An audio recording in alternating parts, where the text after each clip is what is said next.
ಕೃಷ್ಣವು ಬಲಜ್ಞಾನ ಕಾರ್ಯವು ಕೃಷ್ಣಾರಮಣ ರಾಜ್ಯದವು ಪುಷ್ಣೀತಾಂ ಮಮ ಸದ್ಬುದ್ಧಿಂ ವೃಷ್ಣಿವಾಸಿಷ್ಠ ವಂಶಜೌ ಲಸತು ಶ್ರೀಮದಾನಂದ ತೀರ್ಥೇಂದುರ್ನೋ ಹೃದಂಬರೆ ಯದ್ವಚಶ್ಚಂದ್ರಿಕಾ ಸ್ವಾಂತ ಸಂತಾಪಂ ವಿನಿಕೃಂತತಿ ಭವತಿ ಯದನುಭಾವಾತ್ ಏಡಂ ಮುಕೋಪಿ ವಾಗಮಿ ಜಡಮತಿರಪಿ ಜಂತುರ್ಜಾಯತೆ ಪ್ರಾಜ್ಞಮೌಲಿಃ ಸಕಲ ವಚನಚೇತೋ ದೇವತಾ ಭಾರತೀ ಸಾ ಮಮ ವಚಸಿ ನಿಧತ್ತಾಂ ಸನ್ನಿಧಿಂ ಮಾನಸೇ ಚ ಆಪಾದಮೌಲಿ ಪರ್ಯಂತಂ ಗುರುಣಾಂ ಆಕೃತಿಂ ಸ್ಮರೇತ್ ತೇನ ವಿಘ್ನಾಃ ಪ್ರಣಶ್ಯಂತಿ ಸಿದ್ಧ್ಯಂತಿ ಚ ಮನೋರಥಾಃ ವಿಶ್ವೇಶತೀರ್ಥಚರಣೌ ಶರಣಂ ಮಮಾಸ್ತಾಂ ಅಶೇಷ ಗುರುಮೀಶೇಷಂ ನಾರಾಯಣಮನಾಮಯಂ ಸಂಪ್ರಣಮ್ಯ ಪ್ರವಕ್ಷ್ಯಾಮಿ ಪ್ರಮಾಣಾನಾಂ ಸ್ವಲಕ್ಷಣಂ.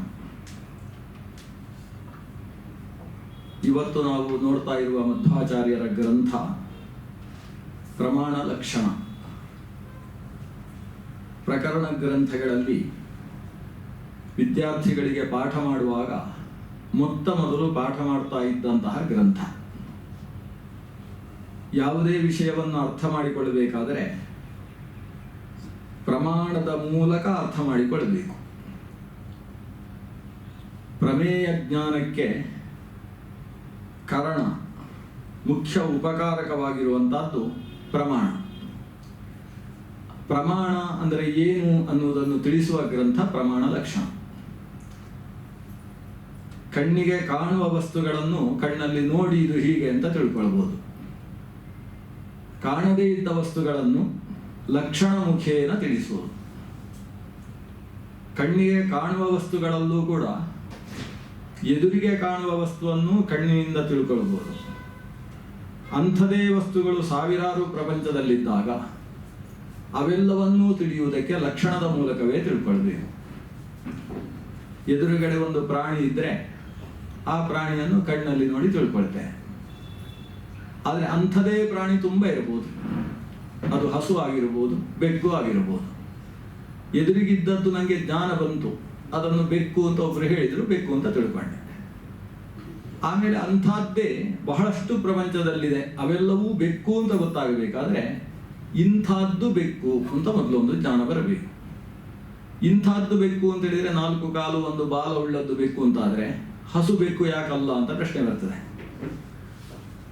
ಇಲ್ಲ, ಅದಕ್ಕೆ ಈ ರೀತಿಯ ಹಲ್ಲು ಇರಬೇಕು, ಅಂಥದ್ದು ಬೇಕು, ಈ ರೀತಿ ಮೂಗಿನ ಪಕ್ಕದಲ್ಲಿ ಮೀಸೆ ಇರಬೇಕು, ಅಂಥದ್ದು ಬೇಕು ಅಂತ ತಿಳ್ಕೊಂಡ್ರೆ ಹಾಗಾದ್ರೆ ಹುಲಿಯನ್ನು ಬೇಕು ಅಂತ ಯಾಕೆ ಕರಿಬಾರ್ದು ಅಂತ ಪ್ರಶ್ನೆ ಬರ್ತದೆ. ಆವಾಗ ಉಳಿದ ಕಡೆಯಲ್ಲಿ ಇಲ್ಲದೇ ಇರುವ ಈ ಬೆಕ್ಕಿನಲ್ಲಿ ಮಾತ್ರ ಇರತಕ್ಕಂತಹ ಒಂದು ಧರ್ಮ ವಿಶೇಷವನ್ನು ನಾವು ತಿಳ್ಕೊಳ್ಬೇಕಾಗ್ತದೆ. ಆ ಧರ್ಮವನ್ನೇ ನಾವು ಲಕ್ಷಣ ಅಂತ ಕರೆಯುವುದು. ಈ ಲಕ್ಷಣದ ಮೂಲಕ ಆಮೇಲೆ ಭಾರತದಲ್ಲಿ ಅಲ್ಲ, ಪ್ರಪಂಚದ ಯಾವ ಊರಿನಲ್ಲಿದ್ದರೂ ಇಂಥದ್ದು ಬೆಕ್ಕು ಅಂತ ನಾವು, ಸ್ವಲ್ಪ ಬಣ್ಣ ಬೇರೆ ಇರ್ಬೋದು, ಅದರ ಚೇಷ್ಟೆ ಸ್ವಲ್ಪ ಬೇರೆ ಥರ ಇರ್ಬೋದು, ಕೆಲವು ಹೆಚ್ಚು ನಿದ್ದೆ ಮಾಡುವಂಥದ್ದು ಇರ್ಬೋದು, ಕೆಲವು ಮೈಯನ್ನು ನೆಕ್ಕಿಕೊಳ್ಳದೇ ಇರುವಂತಹ ಮೃಜು ಶುದ್ಧವಲ್ಲದ ಮಾರ್ಜಾರವೂ ಇರ್ಬೋದು. ಆದರೆ ಈ ಲಕ್ಷಣ ಇರುವುದರಿಂದ ಅದೆಲ್ಲ ಬೆಕ್ಕಿನ ಜಾತಿ, ಸ್ವಲ್ಪ ವಿಚಿತ್ರ ಜಾತಿ ಅಷ್ಟೇ, ಅಂದು ಬೆಕ್ಕು ಅಂತ ನಾವು ತೀರ್ಮಾನ ಮಾಡ್ತೇವಲ್ಲ. ಲಕ್ಷಣದ ಮೂಲಕ ಪ್ರಪಂಚದಲ್ಲಿದ್ದ ಅಂತಹ ಸಮಗ್ರ ವಸ್ತುಗಳನ್ನು ನಾವು ತಿಳ್ಕೊಳ್ಳಿಕ್ಕೆ ಆಗ್ತದೆ. ಹಾಗಾಗಿ ಒಂದು ವಸ್ತುವನ್ನು ನಿರ್ಧಾರ ಮಾಡುವುದಕ್ಕೆ ಬೇಕಾದ ಪ್ರಮಾಣಗಳು ಯಾವುವು ಅಂದರೆ ಎಲ್ಲ ಪ್ರಮಾಣವು ಕಣ್ಣಿಗೆ ಕಾಣಿಸುವುದಿಲ್ಲ. ಕಣ್ಣಿಗೆ ಕಾಣದೇ ಇದ್ದ ಪ್ರಮಾಣಗಳು ಬಹಳಷ್ಟು ಇದ್ದಾವೆ. ಆ ಎಲ್ಲ ಪ್ರಮಾಣಗಳಲ್ಲೂ ಇಂಥದ್ದು ಪ್ರಮಾಣ ಅಂತ ಒಂದು ಲಕ್ಷಣ ನೀವು ಹೇಳಿದರೆ ಆ ಲಕ್ಷಣ ಉಳ್ಳದ್ದೆಲ್ಲ ಪ್ರಮಾಣಗಳು, ಆ ಲಕ್ಷಣ ಇಲ್ಲದೇ ಇದ್ದದ್ದೆಲ್ಲ ಅಪ್ರಮಾಣಗಳು ಅಂತ ತೀರ್ಮಾನಿಸಿ ಪ್ರಮಾಣದಿಂದ ಪ್ರಮೇಯವನ್ನು ನಿರ್ಧರಿಸುವುದಕ್ಕೆ ಸಾಧ್ಯವಾಗ್ತದೆ. ಈ ದೃಷ್ಟಿಯಿಂದ ಶ್ರೀಮನ್ ಮಧ್ವಾಚಾರ್ಯರು ತತ್ವಸಂಖ್ಯಾನ ತತ್ವವಿವೇಕಗಳೆಂಬ 2 ಗ್ರಂಥವನ್ನು ರಚಿಸಿದ ನಂತರ ಈ ತತ್ವಸಂಖ್ಯಾನ ಏನು ಮಾಡಿದ್ದೇವೆ ಅದನ್ನೆಲ್ಲ ತಿಳಿಯುವುದಕ್ಕೆ ಬೇಕಾದ ಪ್ರಮಾಣಗಳ ಸ್ವಲಕ್ಷಣವನ್ನು ಹೇಳ್ತೇನೆ ಅಂತ ಹೇಳಿ ಒಂದು ಗ್ರಂಥ ರಚನೆ ಮಾಡಿದ್ದಾರೆ. ಆ ಗ್ರಂಥದ ಮಂಗಳಾಚರಣೆ ಅವರು ಹೇಳುವುದು, ನಾನು ಅಶೇಷ ಗುರುವೆನಿಸಿದ ಅಶೇಷ ಗುರುಂ ಈಶೇಷಂ, ಈಶರಿಗೂ ಈಶನಾದ ಸರ್ವೇಶನಾದ ನಾರಾಯಣಂ ಅನಾಮಯಂ, ಯಾವ ದೋಷವೂ ಇಲ್ಲದೆ ಇರತಕ್ಕಂತಹ ನಾರಾಯಣನನ್ನು ಸಂಪ್ರಣಾಮ್ಯ ಪ್ರವಕ್ಷ್ಯಾಮಿ ಪ್ರಮಾಣಾನಾಂ ಸ್ವಲಕ್ಷಣಂ. ಆ ನಾರಾಯಣನನ್ನು ನಮಿಸಿ ಆ ನಾರಾಯಣನನ್ನು ತಿಳಿಯುವುದಕ್ಕೆ ಬೇಕಾದ ಪ್ರಮಾಣಗಳ ಸ್ವರೂಪ ಲಕ್ಷಣವನ್ನು ನಾನು ಹೇಳ್ತೇನೆ. ಲಕ್ಷಣ ಎರಡು ಥರ ಇರ್ತದೆ, ಬಾಹ್ಯ ಲಕ್ಷಣ, ಸ್ವರೂಪ ಲಕ್ಷಣ ಅಂತ. ಈ ಬಾಹ್ಯ ಲಕ್ಷಣ ಹೇಳಿದರೆ ಅದು ಕೆಲವು ಸಮಯ ಇರ್ತದೆ, ಅದು ಇಲ್ಲದೇ ಇದ್ದಾಗ ಅದನ್ನು ತಿಳ್ಕೊಳ್ಳಿಕ್ಕೆ ಆಗುವುದಿಲ್ಲ. ಒಬ್ಬ ಶ್ರೀನಿವಾಸಾಚಾರ ಮನೆ ಯಾವುದು ಅಂತ ಈ ಪರ್ವತದ ಮೇಲೆ ನಿಂತು ಕೆಳಗೆ ನೋಡಿದಾಗ ಆ ಹಳ್ಳಿಯಲ್ಲಿ ಒಂದು 8 ಮನೆ ಕಾಣಿಸ್ತದೆ. ಈ 8 ಮನೆಯಲ್ಲಿ ಶ್ರೀನಿವಾಸಾಚಾರ ಮನೆಗೆ ಹೋಗಬೇಕು. ಆವಾಗ ಆ ಕಾಗೆ ಕೂತಿದೆ ಅಲ್ವಾ, ಅದು ಶ್ರೀನಿವಾಸಾಚಾರ ಮನೆ ಅಂತ ಇವನು ಹೇಳ್ತಾನೆ. ಇದು ಲಕ್ಷಣ ಹೌದು, ಇವ ಹೋದಾಗ ಕಾಗೆ ಹಾರಿ ಹೋಗಿರ್ತಾನೆ. ಆದರೆ ಇವನು ಇದು ಶ್ರೀನಿವಾಸಾಚಾರ ಮನೆ ಅಂತ ತಿಳ್ಕೊಂಡು ಆ ಮನೆಗೆ ಹೋಗ್ತಾನೆ. ಹೇಗೆ ಹೋಗ್ತಾನೆ ಅಂದರೆ, ಇಲ್ಲಿಂದ ನೋಡುವಾಗಲೇ ಕಾಗೆ ಕೂತದ್ದು ಆ ಕಡೆಯಿಂದ ಈ ಕಡೆ 3ನೇ ಮನೆಯಲ್ಲಿ, ಈ ಕಡೆಯಿಂದ ಆ ಕಡೆ 6ನೇ ಮನೆಯಲ್ಲಿ. ಆ ಕಾಗೆಯ ಮುಂಭಾಗದಲ್ಲಿ ಕಾಗೆ ಕೂತ ಮನೆಯ ಮುಂಭಾಗದಲ್ಲಿ ಒಂದು ತುಳಸಿ ಕಟ್ಟೆ ಇದೆ. ಆ ತುಳಸಿ ಕಟ್ಟೆ ಉಳಿದ ತುಳಸಿ ಕಟ್ಟೆಗಿಂತ ಭಿನ್ನವಾಗಿ ಹೀಗಿದೆ, ಆದ್ರಿಂದ ಅಂತ ಹೇಳಿ ಹಾಗೆ ಹೋದಾಗ ಅದೇ ಮನೆಗೆ ಹೋಗ್ತಾನೆ. ಆದರೆ ಇನ್ನೊಂದು ಬಾರಿ ಅದೇ ಮನೆಯನ್ನು ತೀರ್ಮಾನಿಸುವುದು ಕಾಗೆಯಿಂದ ಆಗುವುದಿಲ್ಲ. ಆದ್ರಿಂದ ಕಾಕವತ್ ದೇವದತ್ತ ಗೃಹ ಅಂತ ಹೇಳಿದರೆ ಅದು ಸ್ವಲಕ್ಷಣ ಅಲ್ಲ, ಸ್ವರೂಪ ಲಕ್ಷಣ ಅಲ್ಲ. ಅದು ಕೆಲವು ಕಾಲ ಇದ್ದು ಹೋಗುವಂತಹ ಲಕ್ಷಣ, ಅದರಿಂದ ಅದು ಸ್ವರೂಪ ಲಕ್ಷಣ ಅಂದರೆ ಅದು ಯಾವತ್ತಾದರೂ ಇದು ಅವನ ಮನೆ ಅಂತ ತೀರ್ಮಾನಿಸಬೇಕು. ಇಷ್ಟು ಕಿಟಕಿಗಳುಳ್ಳ ಹೀಗಿರುವಂತಹದ್ದು ಅವನ ಮನೆ ಅಂತ ಹೇಳಿದರೆ ಅದು ಬೇರೆ ಕಡೆ ಬರದೆ ಅಲ್ಲಿ ಮಾತ್ರ ಬರುವಂತಹದ್ದು ಅಂತಾದರೆ ಅದು ಸ್ವರೂಪ ಲಕ್ಷಣ ಆಗ್ತದೆ. ಹಾಗೆ ನಾನಿಲ್ಲಿ ಪ್ರಮಾಣಗಳ ಬಗ್ಗೆ ಏನು ಲಕ್ಷಣ ಹೇಳ್ತಾ ಇದ್ದೇನೆ, ಸಂಪ್ರಣಮ್ಯ ಪ್ರವಕ್ಷ್ಯಾಮಿ ಪ್ರಮಾಣಾನಾಂ ಸ್ವಲಕ್ಷಣ. ಸ್ವಲಕ್ಷಣ ಅಂದರೆ ಸ್ವರೂಪ ಲಕ್ಷಣ. ಈ ಸಂದರ್ಭದಲ್ಲಿ ತಿಳಿಯಲಿಕ್ಕೆ ಬೇಕಾದ್ದಲ್ಲ, ಯಾವ ಸಂದರ್ಭದಲ್ಲಿ ಬೇಕಾದರೂ ಈ ಲಕ್ಷಣವನ್ನು ಇಟ್ಟುಕೊಂಡು ನೀವು ಪ್ರಮಾಣಗಳನ್ನು ನಿರ್ಧರಿಸಬಹುದು.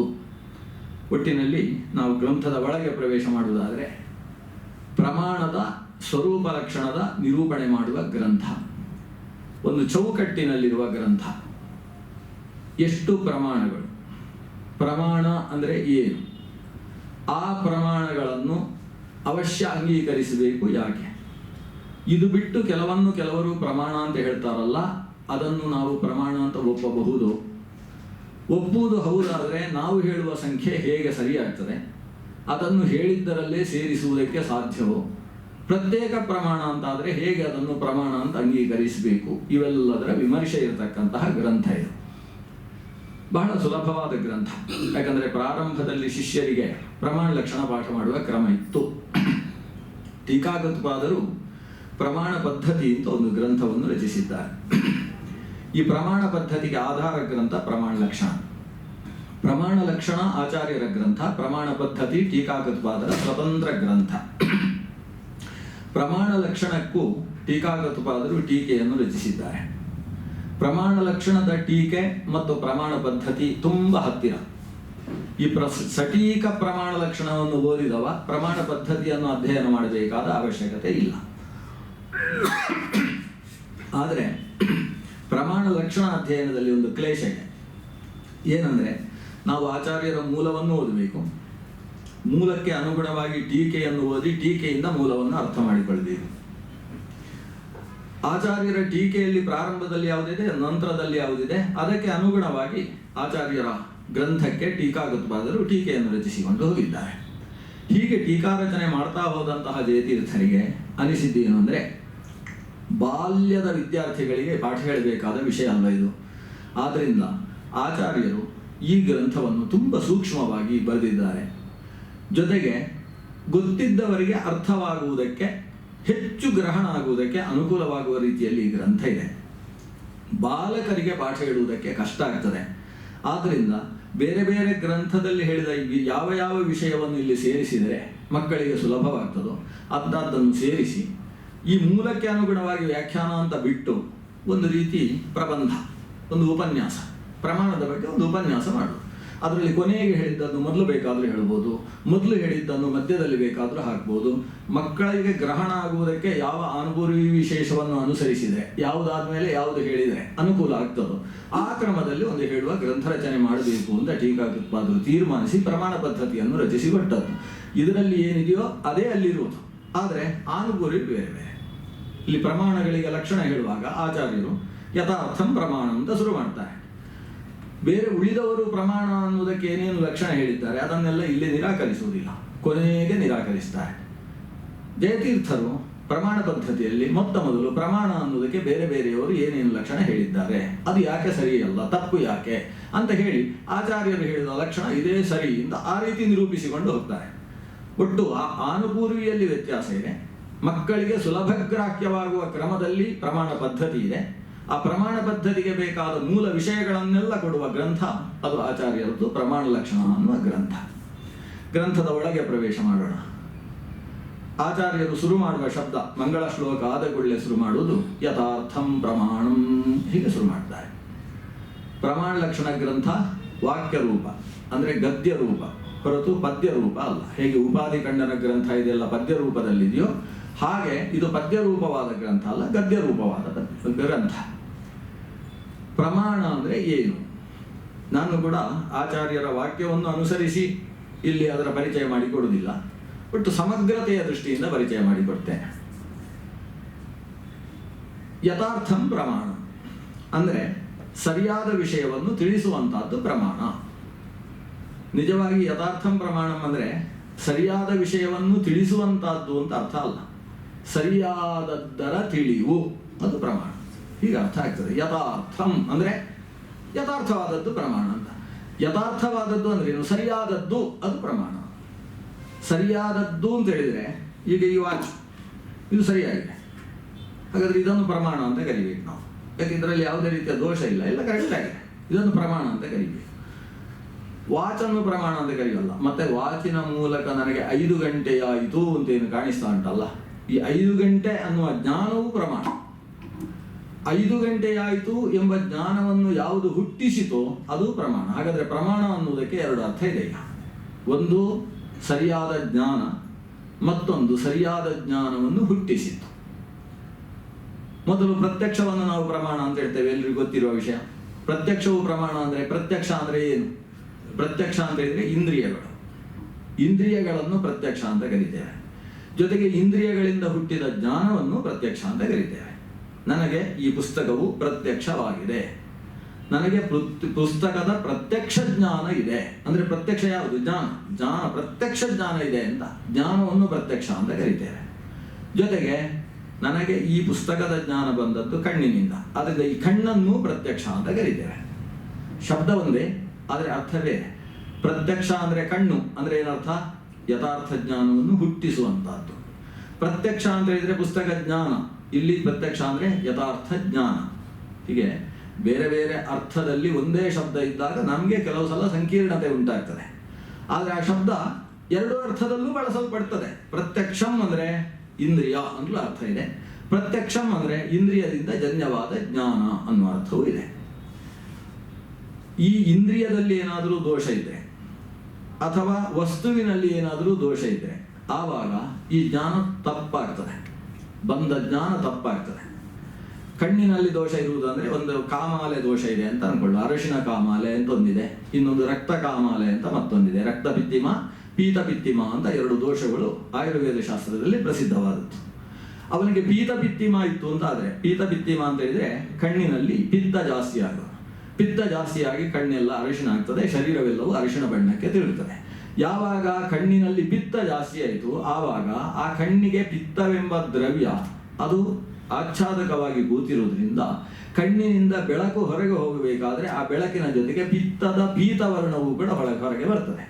ಆದ್ದರಿಂದಾಗಿ ಯಾವ ವಸ್ತುವನ್ನು ನೋಡಿದರೂ ಕೂಡ ಅವನಿಗೆ ಅದರ ಮೇಲೆ ಅರಿಶಿಣ ಬಣ್ಣದ ಬೆಳಕು ಬಿದ್ದಿದ್ರೆ ಹೇಗೆ ವಸ್ತು ಅರಿಶಿಣವಾಗಿ ಕಾಣಿಸ್ತದೋ ಹಾಗೆ ಇವನಿಗೆ ಅದೆಲ್ಲವೂ ಕೂಡ ಹಳದಿ ಹಳದಿಯಾಗಿ ಕಾಣಿಸ್ತದೆ. ಈಗ ಪುಸ್ತಕವನ್ನು ಇವನು ನೋಡುವಾಗ ಪುಸ್ತಕ ಅನ್ನೋ ಜ್ಞಾನ ಸರಿಯಾಗೇ ಬರ್ತದೆ, ಆದರೆ ಬೆಳ್ಳಗಿರುವ ಪುಸ್ತಕ ಇದು ಅರಿಶಿಣ ಬಣ್ಣ ಹಳದಿ ಬಣ್ಣದ ಪುಸ್ತಕ ಅಂತ ಅವನಿಗೆ ಜ್ಞಾನ ಬರ್ತದೆ. ಈ ಹಳದಿ ಪುಸ್ತಕ ಅನ್ನುವ ಜ್ಞಾನ ಏನಿದೆ ಅದು ಯಥಾರ್ಥ ಜ್ಞಾನ ಅಲ್ಲ. ಯಥಾರ್ಥ ಅಂದ್ರೇನು? ಯಥಾವಸ್ಥಿತವಾದ ಅರ್ಥವನ್ನು ಅಂದ್ರೆ ಜ್ಞೇಯವನ್ನು ವಿಷಯೀಕರಿಸ್ತಕ್ಕಂಥ ಜ್ಞಾನ. ಇದು ಯಥಾವಸ್ಥಿತವಾಗಿ ವಿಷಯೀಕರಿಸ್ತಾ ಇಲ್ಲ. ಪೀತವಲ್ಲದ ಪುಸ್ತಕವನ್ನು ಪೀತ ಅಂತ ಗ್ರಹಿಸ್ತಾ ಇದೆ, ಆದ್ರಿಂದ ಇದು ಅಯಥಾರ್ಥ ಜ್ಞಾನ.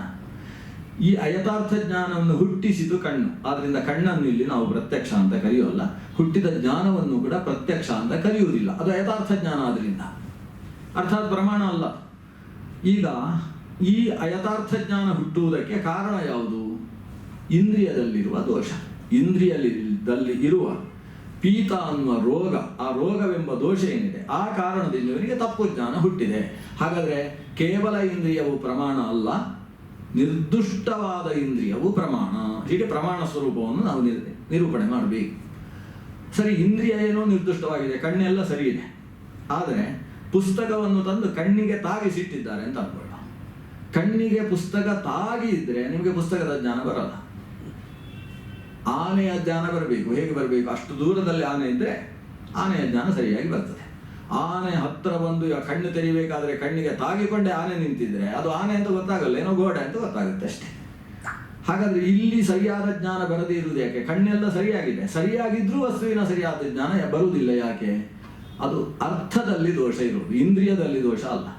ವಸ್ತುವಿನಲ್ಲಿ ಯಾವ ವಸ್ತು? ಆನೆ. ಆನೆಯಲ್ಲಿ ಏನು ದೋಷ ಇದೆ? ಆನೆ ತುಂಬಾ ಹತ್ತಿರ ಇರುವುದು ಅನ್ನೋದು ಆನೆಯ ದೋಷ. ಇಲ್ಲಿ ದೋಷ ಅಂತ ಹೇಳಿದ್ರೆ ಜ್ಞಾನಕ್ಕೆ ತೊಂದರೆ ಕೊಡುವಂತಹದ್ದು ದೋಷ.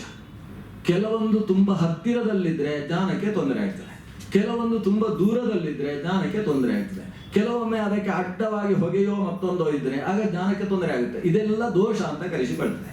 ಮತ್ತೆ ಗುಣ ದೋಷ ಅಂತ ಶಬ್ದ ಉಂಟಲ್ವಾ, ಅದು ಇಂಥದ್ದು ಗುಣ ಇಂಥದ್ದು ದೋಷ ಅಂತ ತೀರ್ಮಾನ ಮಾಡ್ಲಿಕ್ಕೆ ಆಗುದಿಲ್ಲ. ಮತ್ತೆ ಇವನಿಗೆ ಗುಣವಾದದ್ದು ಇನ್ನೊಬ್ಬನಿಗೆ ದೋಷವಾಗ್ತದೆ, ಮತ್ತೊಬ್ಬನಿಗೆ ದೋಷವಾದದ್ದು ಇವನಿಗೆ ಗುಣವಾಗ್ತದೆ. ಇವನಿಗೆ ಅನುಕೂಲ ಅಂತ ಅನಿಸುವುದು ಗುಣ, ಪ್ರತಿಕೂಲವಾಗುವಂತಹದ್ದು ದೋಷ. ಟೀಕಾಕೃತ್ಪಾದರು ಕೊಡುವ ದೃಷ್ಟಾಂತ, ಕಾಮುಕನಿಗೆ ಸ್ತ್ರೀ ಸನ್ನಿಧಾನ ಅನ್ನೋದು ಗುಣ, ಅದೇ ಒಬ್ಬ ಯೋಗಿಗೆ ಸ್ತ್ರೀ ಸನ್ನಿಧಾನ ಅನ್ನೋದು ದೋಷವಾಗ್ತದೆ. ಹಾಗೆ ಗುಣವೋ ದೋಷವೋ ಹೇಗೆ? ಅವರವರ ಮನಸ್ಥಿತಿಗೆ ಅನುಗುಣವಾಗಿ ಯಾವುದು ಗುಣ ಯಾವುದು ದೋಷ ಅಂತ ತೀರ್ಮಾನಿಸಬೇಕಾಗ್ತದೆ. ಪ್ರತಿಕೂಲವಾಗುವಂತಹದ್ದು ದೋಷ, ಅನುಕೂಲವಾಗುವಂತಹದ್ದು ಗುಣ. ಪ್ರಕೃತ ಯಥಾರ್ಥ ಜ್ಞಾನಕ್ಕೆ ಪ್ರತಿಕೂಲ ಯಾವುದು? ಅತಿ ಸಾಮೀಪ್ಯ, ಅತಿ ದೂರಸ್ಥತ್ವ. ಇವೆಲ್ಲ ವಸ್ತುವಿನಲ್ಲಿ ಅತಿ ಸಮೀಪಸ್ಥತ್ವ ಎಂಬುದು ವಸ್ತುವಿನಲ್ಲಿದ್ದರೆ ಅದು ಅದರ ಯಥಾರ್ಥ ಜ್ಞಾನಕ್ಕೆ ಪ್ರತಿಬಂಧಕವಾಗುವ ಕಾರಣದಿಂದ ಅತಿ ಸಾಮೀಪ್ಯವನ್ನು ದೋಷ ಅಂತ ಕರಿತೇವೆ, ಅತಿ ದೂರಸ್ಥತ್ವ ಅನ್ನುವುದನ್ನು ದೋಷ ಅಂತ ಕರಿತೇವೆ. ಕೆಲವು ವಿಷಯದಲ್ಲಿ ಹಾಗಲ್ಲ. ಈಗ ಕೂದಲು ಅಲ್ಲಿ ಬಿದ್ದಿದೆ ಅಂತ ಅನ್ಕೊಳ್ಳಿ, ನಿಮಗೆ ಕೂದಲಿನ ಜ್ಞಾನ ಬರೋಲ್ಲ, ಅದನ್ನು ಹೀಗೆ ಹಿಡಿದು ಹೀಗೆ ಹೀಗೆ ನೋಡಿದಾಗ ಜ್ಞಾನ ಬರ್ತದೆ. ಹಾಗಾದ್ರೆ ಇಲ್ಲಿ ಸಾಮೀಪ್ಯ ಅನ್ನುವುದು ಗುಣ, ದೋಷ ಅಲ್ಲ. ಹಾಗಾದ್ರೆ ಯಾವ ವಸ್ತು ಎಷ್ಟು ಹತ್ತಿರದಲ್ಲಿರಬೇಕೋ ಅದು ಅಷ್ಟು ಹತ್ತಿರದಲ್ಲಿರುವುದು ಅನ್ನುವುದು ವಸ್ತುವಿನಲ್ಲಿರುವ ಗುಣ, ಅದಕ್ಕಿಂತ ದೂರದಲ್ಲೋ ಹತ್ತಿರದಲ್ಲೋ ಇರುವುದು ಅನ್ನೋದು ವಸ್ತುವಿನಲ್ಲಿರುವ ದೋಷ. ಆದ್ರಿಂದ ನಿರ್ದುಷ್ಟವಾದ ಇಂದ್ರಿಯದಿಂದ ನಿರ್ದುಷ್ಟವಾದ ಅರ್ಥದ ಜ್ಞಾನ ಬರ್ತದಲ್ಲ, ಆ ನಿರ್ದುಷ್ಟ ಅರ್ಥೇಂದ್ರಿಯ ಸನ್ನಿಕರ್ಷ ಪ್ರತ್ಯಕ್ಷಂ. ಪ್ರತ್ಯಕ್ಷದ ಲಕ್ಷಣವನ್ನು ಆಚಾರ್ಯರು ಹೇಳುವುದು ನಿರ್ದುಷ್ಟವಾದ ಅರ್ಥ ಮತ್ತು ದೋಷರಹಿತವಾದಂತಹ ಇಂದ್ರಿಯ, ಇವುಗಳ ಪರಸ್ಪರ ಸನ್ನಿಕರ್ಷ ಅಂತ ಹೇಳಿದ್ರೆ ನಿಕಟವರ್ತಿತ್ವ. ಇದನ್ನು ಪ್ರತ್ಯಕ್ಷ ಅಂತ ಕರಿಬೇಕು. ಈ ನಿರ್ದುಷ್ಟತ್ವ ಅನ್ನೋದು ಅರ್ಥದಲ್ಲೂ ವಿಶೇಷಣ, ಇಂದ್ರಿಯದಲ್ಲೂ ವಿಶೇಷಣ. ನಿರ್ದುಷ್ಟ ಅಥವಾ ನಿರ್ದೋಷಾರ್ಥೇಂದ್ರಿಯ ಸನ್ನಿಕರ್ಷ ಪ್ರತ್ಯಕ್ಷಂ ಅಂತ. ಈ ಪ್ರತ್ಯಕ್ಷದ ಲಕ್ಷಣ ಹೀಗೆ ಹೇಳುವುದು.